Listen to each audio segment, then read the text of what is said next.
we are the bigger economy. I mean, what am I going to do? As a smaller economy, I'm going to go pick a fight with a bigger economy.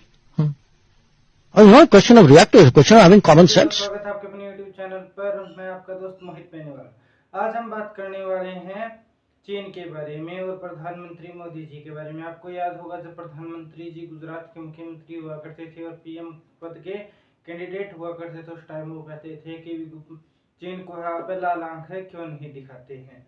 और आपने intro में हमारे विदेश मंत्री के, जो वर्तमान के विदेश मंत्री हैं, आज भी विदेश मंत्री हैं, उनका बयान आपने सुन लिया होगा कि चीन है वो हमसे बड़ी इकोनॉमी है, उसका हम क्या कर सकते हैं। अभी 3-4 दिन पहले मोदी साहब हैं वो दक्षिण अफ्रीका के अंदर थे। उस टाइम चीन के मुख्यमंत्री जो वहाँ के राष्ट्रपति है उनसे मिले भी थे। उसके बाद में चीन ने एक नया कारनामा है वो कल करके दिखाया। उसने अपना एक नया मैप है वो जारी किया है।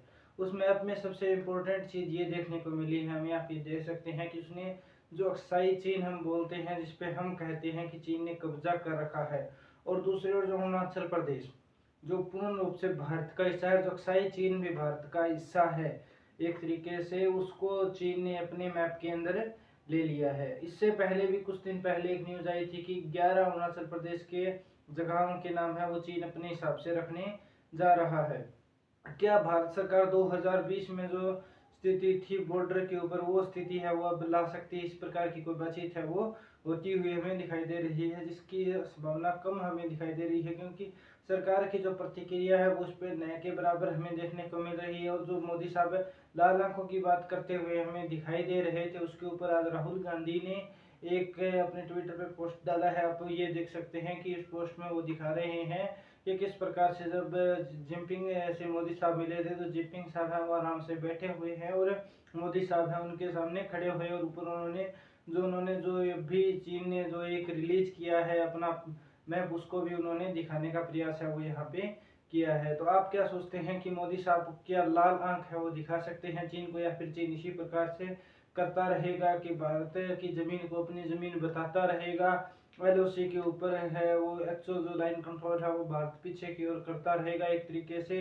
क्योंकि ये जो रिपोर्टें आ रही है उसके हिसाब से 2020 की स्थिति है वो अभी तक बरकरार है, वो नहीं की जा सकी है। और जबकि अभी जब दोनों की मुलाकात हुई थी तो चीन के मंत्रालय ने ये कहा था, जो विदेश मंत्री है उसने कि मंत्रालय ने ये कहा था कि भारत की तरफ से रिक्वेस्ट है वो आई थी मीटिंग की। इसके मतलब चीन के तो एक तरीके से विदेश मंत्रालय ने ये प्रत्युत्तर दिया था, उसके रिएक्शन में भारत के मंत्रालय की ओर से न कि सूत्रों के हवाले से ये न्यूज आई कि चीन ने हमें अपनी वार्ता के लिए यहाँ पे बुलाया था। और उसके अलावा कमांडर लेवल की बैठकें हैं वो भी लगातार चल रही हैं, लेकिन चीन है वो पीछे होने का नाम नहीं ले रहा। प्रधानमंत्री मोदी साहब है वो अन्य मुद्दे जहाँ पे वो दबाते हुए दिखाई देते हैं या पीछे हटते हुए दिखाई देते हैं, इसी प्रकार चीन के मामले में भी बोलते हुए दिखाई नहीं देते हैं। आपको याद होगा उनके पहले टर्म में जब जिनपिंग साहब आए थे तो उनको झूला है वो गुजरात की धरती के ऊपर ही मोदी साहब ने झुलाने का काम किया था उस टाइम। लेकिन अब जो G20 की सम्मेलन हो रहा है उसमें अभी भी जिनपिंग साहब आएंगे या नहीं आएंगे ये भी कन्फर्म नहीं हुआ है। लेकिन क्या मोदी साहब अब लाल आंख है वो कहाँ गई? सबसे बड़ी क्वेश्चन ये है कि पीछे जब चीन ने हम पे एक तरीके से आक्रमण किया था जिसमें हमारे कुछ सैनिकों की मृत्यु हुई थी, लेकिन मोदी साहब ने कह दिया था कोई आया नहीं है, कोई घुसा नहीं है, इस प्रकार की उन्होंने बात की थी। लेकिन अब धीरे धीरे रिपोर्ट ये हो रही है कि चीन है वो वार्ता कर रहा है और अपनी पुरानी स्थिति पे जाने की बात हो रही है, लेकिन चीन की तरफ से शायद इस प्रकार का रुख है वो हमें दिखाई नहीं दे रहा है। इसी पे सुब्रमण्यम स्वामी ने भी कहा है कि मोदी साहब को सेवानिवृत्त होकर मार्गदर्शन मंडल में है वो चला जाना चाहिए, क्योंकि चीन ने अपना जो मैप जारी किया है उसके बाद मोदी साहब की अभी तक कोई प्रतिक्रिया है वो नहीं आई है। भारत की आज के दिन विदेश नीति खास करके चीन के बारे में आप क्या सोचते हैं? और लगातार जो निर्यात है उसके ऊपर भारत का घाटा है वो बढ़ता ही जा रहा है। एक तरीके से हम भारत है वो चीन के साथ व्यापार है वो अधिक करते हुए दिखाई दे रहे हैं, लेकिन सरकारें हैं वो इसके ऊपर क्या स्टेप ले रही है ये समझ से परे हैं। धन्यवाद दोस्तों, इसी प्रकार की वीडियो देखने के लिए हमारे चैनल को लाइक करें, सब्सक्राइब करें। धन्यवाद।